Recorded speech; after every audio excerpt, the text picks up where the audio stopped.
నమస్తే SR7 TV news కి స్వాగతం. కడప జిల్లా వక్ఫ్ బోర్డ్ సవరణ బిల్లుపై వాపోతున్న ఎంబీఎస్ రాష్ట్ర అధ్యక్షులు సుంకేసుల బాదుల్లా. వక్ఫ్ బోర్డ్ సవరణ బిల్లు రాజ్యాంగ వ్యతిరేకత. ఎంబీఎస్ రాష్ట్ర అధ్యక్షులు సుంకేసుల బాదుల్లా స్థానిక ఎంబీఎస్ కార్యాలయంలో విలేకరుల సమావేశంలో ఆయన మాట్లాడుతూ దేశంలో అనేక సమస్యలు ఉన్నాయి. ఒక పక్క నిరుద్యోగం, పేదరికం, కరువు, విద్య, వైద్యం, ఉపాధి సమస్యలు ఉండగా వాటి దృష్టి పెట్టకుండా ఎంతసేపు ముస్లింల మీద ఆంక్షలు, నిబంధనలు, చట్టాలు గురిచేసేది మోడీ అజెండాగా మారిందని ఆయన తెలియపరిచారు. రాష్ట్రంలో 12% ఉన్న మైనారిటీ ఓట్లతో అధికారంలోకి వచ్చిన కూటమి ప్రభుత్వం ఈ బిల్లు అనుకూలంగా ఓటు వేయడం సిగ్గుచేటని ఆయన విమర్శించారు.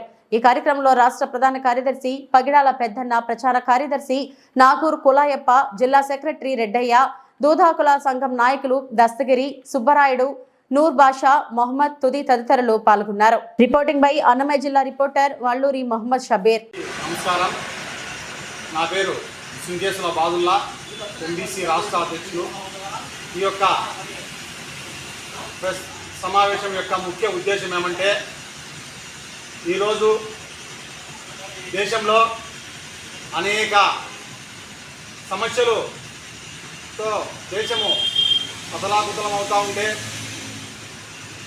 ఎన్నో సమస్యలు ఉండగా ఈరోజు మోడీ గారికి, అదేవిధంగా ఎన్డీఏ ప్రభుత్వానికి ఈ యొక్క ముస్లింలకు ఉండే రాజ్యాంగం కల్పించినటువంటి స్వేచ్ఛను, హక్కులను కాలరాస్తూ ఈరోజు ఈ యొక్క 2025 వక్ఫ్ బోర్డ్ సవరణ బిల్లును ఆమోదింపజేయడం ఎంతవరకు సమంజసమని ఎంబీసీ ఈ విధంగా ప్రశ్నిస్తూ ఉంది. ఈ యొక్క దేశంలో అనేక సమస్యలు ఉన్నాయి. ఈరోజు కరువు, నిరుద్యోగము, అదేవిధంగా ఉద్యోగము, విద్య, ఆరోగ్యము అనేక సమస్యలు ఉండగా ఈరోజు ఆ సమస్యలన్నీ కూడా పక్కదారి పట్టిస్తూ ఓన్లీ ఒక 15% ఉన్నటువంటి ముస్లింలపై వారిని ఇబ్బందులకు గురి చేస్తూ 80% ఉన్నటువంటి ఈ యొక్క హిందువుల యొక్క మనసును మెప్పించేదానికి ఈ యొక్క బిల్లును ప్రవేశపెట్టడం తప్ప ఎలాంటి ఉపయోగం లేదని చెప్పి ఈ సందర్భంగా మేము ఖండిస్తూ ఉన్నాం. ముస్లింలకు ఉండే హక్కును కాలరాయడం, వక్ఫ్ బోర్డ్ బిల్లులో ఈ విధంగా రాజ్యాంగ వ్యతిరేకమైనటువంటి ఈ బిల్లును రాజ్యాంగం యొక్క కల్పించినటువంటి హక్కులను కాలరాస్తూ, అదేవిధంగా రాజ్యాంగము 13, 14 ఆర్టికల్ 25, 26 మత స్వేచ్ఛనిస్తూ రాజ్యాంగం కల్పించినటువంటి హక్కులను కాలరాస్తూ ఈరోజు అనేక సమస్యలు, అనేక ఇబ్బందులను గురి చేస్తున్నటువంటి ఎన్డీఏ ప్రభుత్వం ఈ విధంగా ముస్లింలను ఇబ్బంది పెట్టడం, ముస్లింల యొక్క ఉనికిని ప్రశ్నార్థకం చేయడం మంచిది కాదని ఈ సందర్భంగా తెలియజేసుకుంటా ఉన్నాం. అదేవిధంగా ఓన్లీ ముస్లింలపై రాజకీయం చేయడం తప్ప వేరే యొక్క పని లేని విధంగా ఈ యొక్క ఎన్డీఏ ప్రభుత్వం చేస్తూ ఉంది.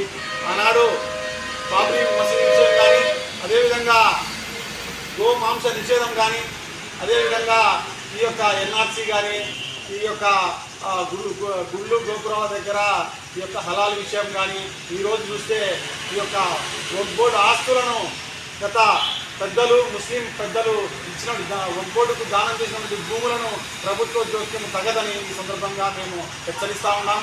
ఇది ప్రజలు హర్షించరు. ఈ యొక్క సవరణ బిల్లుకు ఏ విధంగా మీరు మద్దతు తెలుపుతారని ఈ యొక్క తెలుగుదేశము, జనసేన పార్టీలను మేము ప్రశ్నిస్తూ ఉన్నాం. ఈరోజు ఈ రాష్ట్రంలో 12% ఉన్నటువంటి మైనారిటీల యొక్క ఓట్లతో అధికారంలోకి వచ్చి ఈరోజు వాళ్ళను అణచివేసే విధంగా ఈ యొక్క బిల్లుకు మీరు మద్దతు తెలపడం చాలా సిగ్గుసేటు. అదేవిధంగా ఈరోజు ఈ యొక్క వక్ఫ్ బోర్డు సవరణ బిల్లుకు వ్యతిరేకంగా విప్పు జారీ చేసినటువంటి మాజీ ముఖ్యమంత్రి వర్యులు జగన్మోహన్ రెడ్డి గారికి ఎంబీసీ ప్రత్యేక కృతజ్ఞతలు తెలియజేస్తూ ఉంది. ఈ యొక్క బిల్లు వల్ల ఎలాంటి ఉపయోగం లేదు, ముస్లింలను అణచివేయడమే తప్ప వేరే ఉద్దేశం కాదని చెప్పి ఈ సందర్భంగా తెలియజేసుకుంటా ఉన్నాము. ఈ యొక్క సవరణ బిల్లును, ఈ యొక్క వక్ఫ్ బోర్డు సవరణ ఎప్పటి నుంచి 1954 నుంచి కూడా అమల్లో ఉంది వక్ఫ్ బోర్డు. అప్పటి నుంచి కూడా అనేక సవరణలు చేస్తూ, చిన్న మార్పులు చేస్తూ, ఏదైతే మత గురువులు ఉన్నారో, ఎవరైతే మత పెద్దలు ఉన్నారో వారి యొక్క సలహా మేరకు చిన్న మార్పులు, సవరణలు చేయడం జరిగింది. కానీ ఈ విధంగా నిరంకుశంగా ఈ యొక్క స్వార్థముతో కుట్రపూరితంగా ముస్లింలపై కుట్రపూరితంగా ఈ యొక్క 2025 సవరణ బిల్లును ముస్లింల యొక్క మత గురువుల యొక్క సలహా కానీ వారి యొక్క అభిష్టం మేరకు కానీ వారి యొక్క సూచనలు లేకుండా ఈ ఓన్లీ కుట్రపూరితంగా ఈ యొక్క బిల్లును ఆమోదం చేయడం చాలా సిగ్గుచేటు. దీన్ని ప్రజలు హర్షించరు. హిందువులు కానీ ముస్లింలు కానీ క్రిస్టియన్లు కానీ ఎవరు కూడా మత విషయాలలో జోక్యం చేసుకుంటే భారతదేశ ప్రజలు ఎవరు కూడా క్షమించరని చెప్పి ఈ సందర్భంగా తెలియజేసుకుంటూ సెలవు తీసుకుంటా ఉన్నాం.